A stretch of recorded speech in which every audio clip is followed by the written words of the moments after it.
Hello friends. ಮೊದಲಿಗೆ treasure N F T ಅಂತ ಇತ್ತಲ್ಲ, ಅದು ಇವಾಗ ನೋವಾ ಎನ್ ಎಫ್ ಟಿ ಅಂತ ಮತ್ತೆ ಸ್ಟಾರ್ಟ್ ಮಾಡಿದ್ದಾರೆ. ಸೊ ಇದರಲ್ಲಿ ಮತ್ತೆ ನಮ್ಮ ಅಕೌಂಟ್ ರಿಕವರ್ ಮಾಡ್ಕೋಬೇಕಾಗಿರುತ್ತೆ. ಅಕೌಂಟ್ ಮತ್ತೆ ನಾವು ಆ್ಯಕ್ಟಿವೇಟ್ ಮಾಡ್ಕೋಬೇಕಂದ್ರೆ ಮಿನಿಮಮ್ $60ನ ನಾವು ಡಿಪಾಸಿಟ್ ಮಾಡಬೇಕು.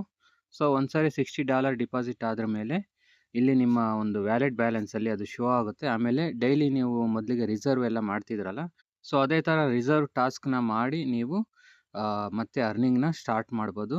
ಸೊ ನನ್ನ ಐ ಡಿ ಕೂಡ ನಾನು ಮತ್ತೆ ಅದೇ ರೀತಿ ಆ್ಯಕ್ಟಿವೇಟ್ ಮಾಡ್ಕೊಂಡಿದ್ದೀನಿ.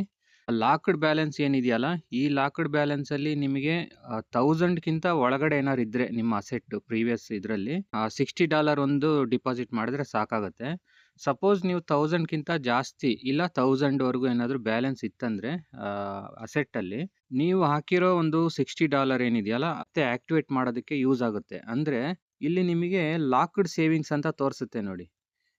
ಇದನ್ನ ಒಂದ್ಸರಿ ಟಚ್ ಮಾಡಿ ತೋರಿಸ್ತೀನಿ ನೋಡಿ. ಇವಾಗ ಈ ಲಾಕ್ಡ್ ಸೇವಿಂಗ್ಸ್ ಅಂದರೆ ನಮ್ಮ ಪ್ರಿನ್ಸಿಪಲ್ ಅಮೌಂಟು 1400 ಇತ್ತು ನಂದು ಮೊದಲು ಪ್ರೀವಿಯಸ್ ಒಂದು ಅಕೌಂಟಲ್ಲಿ. ಸೊ ಅದನ್ನು ಈ ಅಕೌಂಟ್ಗೂ ಟ್ರಾನ್ಸ್ಫರ್ ಮಾಡಿದ್ದಾರೆ, ನೋವಾ ಎನ್ ಎಫ್ ಟಿ ಅಕೌಂಟ್ಗೆ. ಇದರಿಂದ ಇಲ್ಲಿ ನಮ್ಮದು ಆಲ್ರೆಡಿ ಇನ್ವೆಸ್ಟ್ಮೆಂಟ್ ಇದೆಯಲ್ಲ, ಇದ್ರದ್ದು ನಮ್ಮದು ಇಂಟ್ರೆಸ್ಟ್ ಸಿಗುತ್ತೆ ನಮ್ಮ ಈ ಇನ್ವೆಸ್ಟ್ಮೆಂಟ್ಗೆ, ಈ ಪ್ರಿನ್ಸಿಪಲ್ ಅಮೌಂಟ್ಗೆ. ಸೊ ಅದು ಯಾವ ಥರ ಸಿಗುತ್ತೆ, 180 ದಿನಕ್ಕೆ ಇವರು 1.5% ಥರ ಕೊಡ್ತಾರೆ. ಸೊ ನಂದು ಇವಾಗ $42.7 ಆಲ್ರೆಡಿ ರಿಕವರ್ ಆಗಿದೆ. ಇದನ್ನು ಯಾವಾಗ ನಾನು ವಿತ್ಡ್ರಾ ಮಾಡ್ಕೋಬೋದು ಅಂದರೆ 180 ದಿನ ಆದ್ರ ಮೇಲೆ ಇಲ್ಲಿ ಇವ್ರು ಎಷ್ಟು ತೋರಿಸುತ್ತೆ ಅಂದರೆ 20% ಇವ್ರು ಕೊಡ್ತೀವಿ ಅಂತ ಹೇಳಿದ್ದಾರೆ. 180 ದಿನ ಆದ್ರ ಮೇಲೆ $1400ಗೆ 20% ಅಂದರೆ ಆಲ್ಮೋಸ್ಟ್ 200 ಚಿಲ್ಲರೆ ಏನೋ ಆಗುತ್ತೆ. ಅಷ್ಟು ಡಾಲರ್ ನಮಗೆ ರಿಲೀಸ್ ಆಗುತ್ತೆ, ಅದನ್ನು ನಾವು ವಿತ್ಡ್ರಾ ಮಾಡ್ಕೋಬೋದು. ಸೊ ಈ ಬೆನಿಫಿಟ್ಟು ಯಾರಿಗೆ ಅಂತಂದರೆ 1000 ಅಥವಾ 1000 ಮೇಲಿದ್ದ ಒಂದು ಅಕೌಂಟ್ಗಳಿಗೆ ಮಾತ್ರ. ಸೊ ಅವಾಗ ಏನಾಗುತ್ತೆ ಅಂದರೆ ನಿಮಗೆ ನಿಮ್ಮ ಒಂದು ಪ್ರೀವಿಯಸ್ ಅಸೆಟ್ಗೂ ಕೂಡ ಇಂಟ್ರೆಸ್ಟ್ ಸಿಗುತ್ತೆ. ಡೈಲಿ $1 ಥರ ನಿಮಗೆ ಇವರು ಈ ಒಂದು ಅಸೆಟ್ಗೆ ಇಂಟ್ರೆಸ್ಟ್ ಥರ ಕೊಡ್ತಾ ಇರ್ತಾರೆ. ಅದು ಎಲ್ಲಿವರೆಗೂ 180 ದಿನದವರೆಗೂ ಕೊಡ್ತಾರೆ. ಆವಾಗ 180 ದಿನದಲ್ಲಿ 20% ನಮಗೆ ಸಿಗುತ್ತೆ. ಸೊ ಈ ಥರ ಒಂದು ಬೆನಿಫಿಟ್ ಇದೆ. ಇದ್ರ ಜೊತೆಗೆ ನೀವು ನಿಮ್ಮ ಒಂದು $50 ಏನು ಇನ್ವೆಸ್ಟ್ ಮಾಡಿರ್ತೀರಲ್ಲ, ಅದಕ್ಕೂ ಕೂಡ ರಿಸರ್ವ್ ಮಾಡಿ, ಡೈಲಿ ರಿಸರ್ವ್ ಮಾಡಿ ನೀವು ಟಾಸ್ಕ್ ಮಾಡಿ ಅದರಲ್ಲಿ ಕೂಡ ಅರ್ನಿಂಗ್ ಮಾಡ್ಕೋಬೋದು. ಸೊ ನನಗೆ ಇದರಲ್ಲಿ ಒಂದು ಬೆನಿಫಿಟ್ ಏನಾಗಿದೆ ಅಂದರೆ, ಒಂದು ನನ್ನ ಅಕೌಂಟ್ದು ಬ್ಯಾಲೆನ್ಸ್ ಅಸೆಟ್ ಇದ್ದಿದ್ದು $1400. ಸೊ ಇವಾಗ ನಾನು ಇದಕ್ಕೆ ಏನು ಮಾಡಿದ್ದೀನಿ ಅಂದರೆ $110 ಇನ್ವೆಸ್ಟ್ ಮಾಡಿದ್ದೀನಿ. $110ಅಲ್ಲಿ $60 ಈ ಲಾಕ್ಡ್ ಬ್ಯಾಲೆನ್ಸ್ ಏನಿದೆಯಲ್ಲ ಇದನ್ನು ಆ್ಯಕ್ಟಿವೇಟ್ ಮಾಡೋದಕ್ಕೆ, ಅಂದರೆ ಇದಕ್ಕೆ ಇಂಟ್ರೆಸ್ಟ್ ಬರೋ ಥರ ಆ್ಯಕ್ಟಿವೇಟ್ ಮಾಡ್ಕೋಬೇಕಂದ್ರೆ ನಾವು $60 ಇದಕ್ಕೆ ಕಟ್ ಆಗುತ್ತೆ.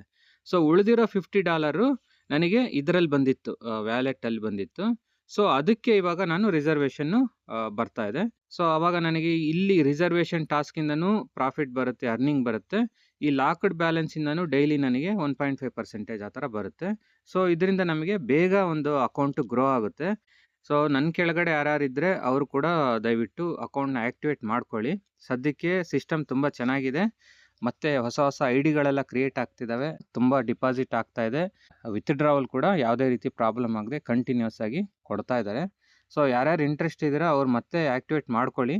ಈ 1000 ಇಲ್ಲಾಂದರೆ 1000 ಮೇಲೆ ಏನು ಅಸೆಟ್ ಇರೋರೆಲ್ಲರೂ ಸ್ವಲ್ಪ ಜಾಸ್ತಿ ಮಾಡ್ಕೊಳ್ಳಿ, ಅಂದರೆ 110 ಥರ ಮಾಡ್ಕೊಳ್ಳಿ. ಆವಾಗ ನಿಮಗೆ ಅದರದ್ದು ನಿಮ್ಮ ಅಸೆಟ್ದು ಇಂಟ್ರೆಸ್ಟ್ ಸಿಗ್ತಿರುತ್ತೆ. ಆಮೇಲೆ ಡೈಲಿ ರಿಸರ್ವೇಷನ್ ಟಾಸ್ಕಿಂದ ಕೂಡ ನಿಮಗೆ ಅರ್ನಿಂಗ್ ಅನ್ನೋದು ಸಿಗುತ್ತೆ. ಸೊ ಇದ್ರ ಬಗ್ಗೆ ಬೇರೆ ಏನಾದ್ರು ಡೌಟ್ ಇದ್ದರೆ ನಾನು ಕಂಟಿನ್ಯೂಸ್ ಆಗಿ ವಿಡಿಯೋ ಮಾಡ್ತಾ ಇರ್ತೀನಿ. ಸೊ ಅಲ್ಲಿ ನೀವು ಕೇಳ್ಬೋದು. ಜೊತೆಗೆ ನಮ್ಮ ಗ್ರೂಪ್ ಇದೆಯಲ್ಲ, ಆ ಗ್ರೂಪ್ಗೂ ಕೂಡ ನೀವು ಮತ್ತೆ ಜಾಯಿನ್ ಆಗ್ಬೋದು. ಥ್ಯಾಂಕ್ ಯು ಸ್ನೇಹಿತರೆ.